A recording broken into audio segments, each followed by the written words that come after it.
3 साल हो गए दोस्तों। इंडिपेंडेंट जर्नलिज्म के मेरे 3 साल हो गए।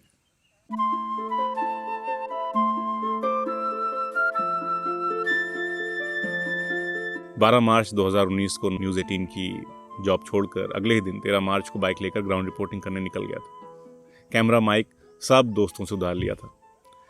उस टाइम जर्नलिज्म के 5W1H मेरे सामने थे। कैसे करूँगा, क्या करूँगा, हो पाएगा या नहीं, कहीं वापस ना आना पड़े, लोग क्या सोचेंगे, हंसेंगे, मैं कैमरे के सामने कैसे दिखूंगा, बोलते हुए कैसा लगूंगा।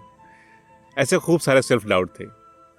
लेकिन कहीं ना कहीं एक चीज़ थी जो मुझे पुश कर रही थी ये सब करने के लिए। तलिस्मान ऑफ गांधी है ना कि जब तुम्हें डाउट हो कि जो तुम करने जा रहे हो वो सही है या गलत, तो जो सबसे गरीब और कमज़ोर आदमी तुमने देखा हो उसकी शक्ल याद करो और अपने दिल से पूछो कि जो कदम तुम उठाने जा रहे हो क्या वो उस आदमी के लिए उपयोगी होगा। और वाकई गांधी जी की इस जंतर में दम तो है। इस जंतर से इतनी ज्यादा हिम्मत मुझे मिली कि सब नेगेटिविटी भूलकर मैं ईमानदारी से अपने काम में लगा रहा। बहुत मुश्किलें आई, कई बार पुल पर सोना पड़ा, हाईवे के किनारे, मंदिर में सोना पड़ा, ट्यूबवेल की छत पर रात गुजारी, अजनबी गांव वालों के घर में रुका, और जहां जिसके घर में रुकता वहां कोशिश होती कि यार खाने पीने का अच्छा इंतजाम भी हो जाए और आत्मसम्मान भी बचा रहे। और ऐसा हुआ। इतना घूमने के बाद मैं मानता हूं कि हमारे देश के गांव आज भी इतने समृद्ध हैं कि अगर कोई प्यार से गुजारिश करे तो उसे कम से कम रहने खाने की दिक्कत तो नहीं होने वाली है। लगभग हर जाति और धर्म के लोगों के यहाँ रुका, खाना खाया। इस दौरान खूब सुनने की, सीखने की कोशिश की, पहले से सीखे हुए में सुधार किया। काम की बहुत तारीफ भी मिली, बहुत आलोचना भी हुई। 2019 के चुनाव खत्म हुए, प्रधानमंत्री मोदी जी दोबारा प्रधानमंत्री बने, और फिर कश्मीर से जब उन्होंने 370 हटवाई तो वहाँ भी जाकर रिपोर्टिंग करने का मौका मिला। फिर CAA लाया गया तो असम जाकर रिपोर्टिंग की। इस दौरान बहुत सारी दिक्कतें हुई, कभी पैसे खत्म हो गए, कभी एक्सीडेंट हो गया, लेकिन रिपोर्टिंग चलती रही। फिर कोरोना का लॉकडाउन लगा तो अपनी डॉक्यूमेंट्री फिल्म की एडिटिंग पूरी की। फिर बिहार चुनाव कवर किया, किसान आंदोलन शूट किया, झारखंड से रिपोर्ट की, एक्सप्लेनर्स किए, ग्राउंड रिपोर्ट्स की, और फिर अगस्त 2021 में गूगल न्यूज़ इनिशिएटिव के जर्नलिज्म प्रोग्राम के लिए अपना ये चैनल सेलेक्ट हो गया। और फिर अभी रिसेंटली यूपी इलेक्शन कवर किया। ये 3 साल शानदार तरीके से पूरे हुए, और ये सब सिर्फ इसलिए हो पाया क्योंकि आप लोगों का साथ था। आप ना देखते, कमेंट ना करते, शेयर करके हिम्मत ना बढ़ाते तो मैं शायद ये 3 साल पूरे भी ना कर पाता और कहीं नौकरी जाके खोज रहा होता।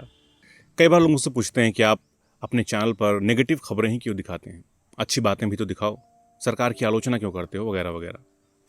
ये सवाल ठीक हैं, कुछ वाजिब भी हो सकते हैं, लेकिन मुझे लगता है कि इसे थोड़ा समझने की ज़रूरत है। तो पहले सवाल का जवाब है कि सरकार अगर कोई अच्छा काम करती है तो उसके पास प्रचार के माध्यम हैं, PR डिपार्टमेंट है, पैसा है, और जब जितना चाहती है प्रचार करती है, पोस्टर लगाती है, झोले पर फोटो छपाकर पॉजिटिव खबरें जनहित में जारी कर देती है। लेकिन सरकार ये नहीं बताती कि महंगाई बढ़ रही है, बेरोजगारी बढ़ रही है, गरीबी बढ़ रही है, शिक्षा की हालत ख़राब है, और ना ही चाहती है कि ये खबरें कोई दिखाए। नहीं तो सरकार की विकास कराने वाली छवि की लंका लग जाती है, और फिर उनको बताना पड़ता है कि पेट्रोल के दाम बढ़ रहे हैं तो क्या हुआ, शेर पालना महंगा होता है। मतलब इस तरह के उल्टे सीधे तर्क देने पड़ते हैं। तो पॉजिटिव खबरें दिखाना मेरा काम नहीं है। कहीं कुछ अच्छा हो रहा है तो वो तो होना ही चाहिए ना। सड़क बन रही है, कॉलेज खुल रहे हैं, इसीलिए तो हम इन नेताओं को वोट देते हैं, अपने टैक्स का पैसा देते हैं, देश विदेश घुमाते हैं ताकि हमारे लिए कुछ करें। नहीं तो क्या इनके भाषण सुनने के लिए हम लोग इनको वोट देते हैं? यही इनका काम है। हमारा ही पैसा लगता है, ये अपनी जेब से नहीं लगाते, ना ही कोई एहसान करते हैं। ये 2000 रुपये जो खाते में आते हैं या 5 किलो राशन मोदी जी अपने निजी अकाउंट से नहीं देते हैं, ये सब इसी देश का पैसा है। अब आते हैं दूसरे सवाल पर कि सरकार की आलोचना क्यों करते हो, सरकार की खिलाफत क्यों करते हो, किसकी तरफ हो। भाई मैं फील्ड पर जाता हूँ, जो दिखता है, ज़रूरी लगता है, वही दिखा देता हूँ।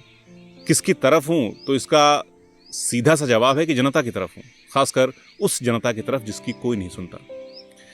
दरअसल फन फैक्ट क्या है पता है? सरकार चाहती है कि उसकी तरफ हो जाऊं, सारे पत्रकार उसके हो जाएं, नाचें कूदें गुड़ गाएं, हर घटिया फैसले को डिफेंड करें। हमारे लिए भी आसान है।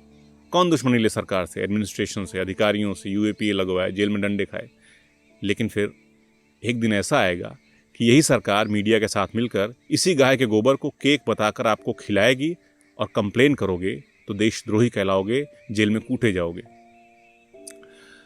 इसीलिए जर्नलिज्म की इंपॉर्टेंस को समझो, लपक के गाली ना दिया करो यार कमेंट बॉक्स में, आलोचना समझने की कोशिश किया करो।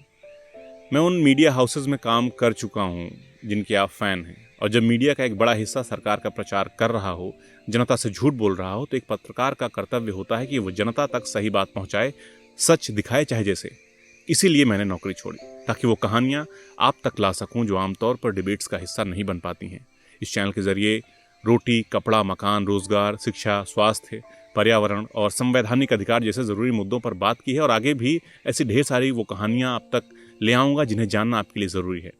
तो दोस्तों, अभी तक आप लोगों ने खूब सपोर्ट किया है, इसी तरह प्यार बनाए रखिए, चैनल देखते रहिए, क्योंकि इस साल बहुत सारी अच्छी रिपोर्ट्स आने वाली हैं। तो देखते रहिए on the ground with Rohit Upadhyay.